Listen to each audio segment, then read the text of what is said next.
Bom, passemos agora à interessante psicologia moral de Spinoza. Sofremos na medida em que temos ideias inadequadas das coisas, ideias advindas de paixões, que são afetos resultantes do conhecimento do corpo e causadas pelo mundo externo. Fazendo uma comparação, se o mundo fosse como um corpo humano, e nós fôssemos como células circulando no sangue, nós só poderíamos ter acesso às paredes dos vasos sanguíneos e às outras células que passam por nós. Dessa maneira, muito pouco conheceríamos sobre aquilo que nos cerca. Do mesmo modo, muito frequentemente nos enganamos em nossas opiniões sobre o mundo externo, especialmente as pessoas que nos circundam e suas atitudes em relação a nós, conduzidos que somos pela imaginação, pelo conhecimento inadequado e imaginativo. Só pelas noções comuns, ou digamos, se olhássemos para dentro de nós e decifrássemos o nosso DNA, é que poderíamos ter uma ideia adequada do todo. Essa última via que Spinoza pretende seguir ao propor seu conhecimento intuitivo de Deus. Para ele, nós temos condições de ter acesso a priori à natura naturans. Por isso, para ele, quando a mente age seguindo as ideias adequadas advindas de sua própria natureza e não do que lhe é externo, ela ganha compreensão das coisas em sua essência. Não obstante, essa crença irredutível no conhecimento a priori contrasta negativamente com muito do que a ciência empírica nos tem ensinado. Como a mente é a ideia do corpo, ela deve procurar fazer com que ele preserve e aumente a sua potência. Ora, a consciência do que aumenta a potência do corpo também aumenta a perfeição da mente. Nós sabemos já que são dois aspectos de uma mesma coisa, o mental e o físico. Alegria é a consciência de um aumento da potência ou perfeição, o contrário sendo a tristeza. Spinoza define os afetos, incluindo emoções, paixões, como sendo três únicos: a alegria, letitia, a tristeza, tristitia, e o desejo, cupiditas. Todas as outras emoções se derivam dela. Vejamos alguns exemplos dentre as engenhosas definições spinozianas de mais de 70 afetos. 1. O amor é a ideia da alegria acompanhada da consciência da ideia de uma causa externa. Bom, Rita ama bolinhos de fubá. É uma alegria que Rita tem. Mas aí é um amor, é um conceito tanto extenso de amor. O ódio é o sofrimento acompanhado da ideia de uma causa externa. A admiração é a imaginação de uma coisa a qual a mente se mantém fixada, porque essa imaginação singular não tem ligação com as demais. Então é uma coisa misteriosa. Mas é claro que tem. Apenas a mente não conhece. O desprezo é a imaginação de alguma coisa que toca tão pouco a mente, que está diante da presença dessa coisa, que ela é levada a imaginar mais aquilo que a coisa não tem do que aquilo que ela tem. Spinoza também discorre de forma reprovadora sobre a própria natureza das paixões. A compaixão, escreve ele, é inútil, pois nos leva a sofrer junto com o próximo. O arrependimento do mal realizado é maléfico, pois só acrescenta sofrimento ao sofrimento. Tanto a humildade quanto a soberba são males. A primeira porque é sofrimento da própria impotência, e a segunda porque depende de uma noção exagerada e errônea que a pessoa possui de si mesma. O ódio e o amor diminuem quando percebemos que a causa de nossa tristeza ou alegria não é livre, mas determinadas por outras causas e ainda por outras causas e assim ao infinito. Ora, como o ódio não passa de tristeza, quando vemos que as causas imaginadas para o ódio se distribuem em uma infinidade de objetos, o ódio tende a se diluir neles e neles se dissipar. Essa é a forma de racionalização sublimadora spinoziana que nos lembra a conhecida máxima: tudo compreender é tudo perdoar. O que não significa, certamente, tudo aceitar e tudo esquecer. Tudo considerado, o que a razão exige é que cada um ame a si mesmo e busque aquilo que é útil em preservar e aumentar a potência do próprio ser, entendida como aperfeiçoamento. As células do organismo precisam, afinal, se alimentar, mas se alimentar adequadamente, ou seja, do conhecimento adequado. É isso que aumenta a potência do nosso ser. Nisso consiste a felicidade, pois o bem supremo para a mente é o conhecimento de Deus como natureza. Isso não é, em última análise, egoísmo, pois quanto mais o homem conhece, mais ele possibilita que os outros seres humanos, na medida em que também são dotados de razão, usufruam desse conhecimento. E se não quiserem usufruir, também, o que se há de fazer? Assim, como só a alegria aumenta a potência, o ódio nunca pode ser bom, porque ele a diminui. O mesmo acontece com as paixões a ele relacionadas, com a inveja, o escárnio, o desprezo, a ira, a vingança. Elas são limitadoras e as ações movidas por essas paixões são sempre torpes e injustas. Como o ódio é sempre mau, quem vive segundo a razão deve, o quanto possível, retribuir com amor e generosidade o ódio, a ira e o desprezo. Pois o ódio é aumentado pelo ódio recíproco, diminuindo a potência no universo, enquanto o amor incita o amor, aumentando a potência do universo. Como escreveu João da Cruz, onde não existir o amor, plante o amor e o amor florescerá. Além disso, se pagarmos o mal com o bem, em muitos casos somos nós mesmos recompensados, além de evitarmos sermos alvos de mais mal.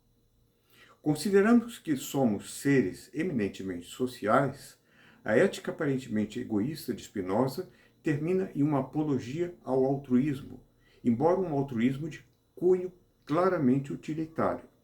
Essa é a sua versão dos ensinamentos de Jesus, considerado por ele o maior dos profetas. Essa apologia, contudo, também tem seus limites. Jesus nem sempre pagava o mal com o bem, como demonstra o episódio dos vendilhões do templo. E como diz o ditado, Inhambu, de tanto emprestar o rabo, acabou sem. Não deixa de ser uma triste constatação que, em muitos casos, se pagarmos o mal com o bem, receberemos mais mal em troca. Como amargamente o definiu Dostoiévski, o homem é um animal ingrato. Além disso, se o bom pagasse o mal sempre com o bem, ele logo seria rebaixado ao porão da sociedade, no qual ele sequer poderia praticar o bem. Daí que, ao menos nas sociedades que conhecemos, Spinoza não teria assim tantas oportunidades de aplicar a sua recomendação.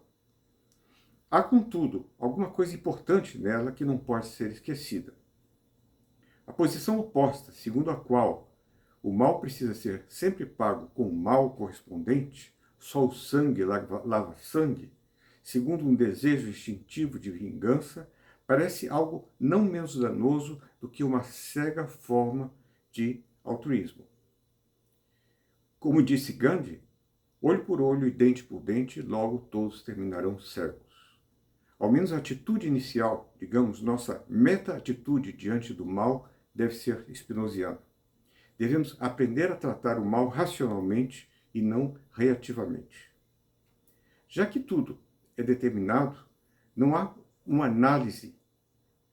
em última análise, o mal na natureza, sendo o pretenso conhecimento do mal apenas perspectivista e inferior, resultante do conhecimento inadequado das causas. Por exemplo, sabemos que Nero mandou matar a sua mãe Agripina. Do ponto de vista dela, e mesmo da maioria de nós, esse foi um ato insano e criminoso. Mas não parece ter sido assim tão insano quando descobrimos que Agripina estava conspirando contra Nero.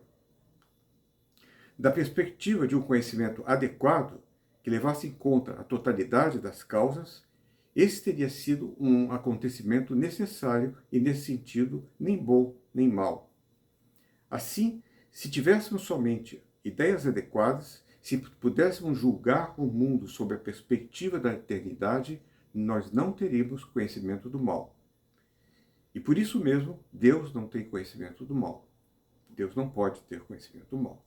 Para Spinoza, é a força da razão o que pode nos libertar das paixões.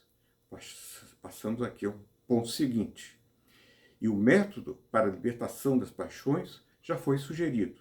Ele consiste em substituir o quanto possível o conhecimento inadequado pelo conhecimento adequado. Mais além, quando temos uma paixão, quando nós temos de uma paixão uma ideia clara e distinta, ela se revela uma realidade dependente de um número infinito de causas, todas elas necessárias. Quando tomamos consciência dessas causas subjacentes, a paixão sofrida deixa de suscitar ódio ou amor pela causa, já que ela é infinitamente causada. O amor e o ódio se diluem, tendendo a se distribuir nas infinitas realidades. Freud leu Spinoza e foi influenciado através de seu método das associações livres. Ele buscava fazer com que o paciente se tornasse consciente de representações reprimidas que produziam sintomas. Uma vez que as associações, geralmente causais, eram tornadas conscientes, os sintomas neuróticos tendiam a desaparecer. Quanto ao Deus natureza, devemos amá-lo acima de todas as coisas. Mas Deus não nos ama, uma vez que a eterna ordem das coisas, ou seja, Deus, natureza, não tem paixões. Contudo, escreve Spinoza, Deus ama a si mesmo infinitamente. E quando amamos a Deus, posto que somos parte dele, nós compartilhamos desse amor infinito. Diz ele, o amor intelectual da mente para com Deus é parte do amor infinito com que Deus ama a si mesmo. E o espírito humano, adiciona Spinoza, não pode ser totalmente destruído com o corpo, restando nele algo de eterno no conhecimento adequado. Daí que há um resquício de misticismo em Spinoza. Para Spinoza, a bem-aventurança consiste na vivência do amor intelectual de Deus, quando sentimos e experimentamos que somos eternos. Isso, no livro 5º, proposição 23, 32, 36. Um crítico como Freud responderia a isso da mesma maneira que ele respondeu a uma carta de Romain Rolland.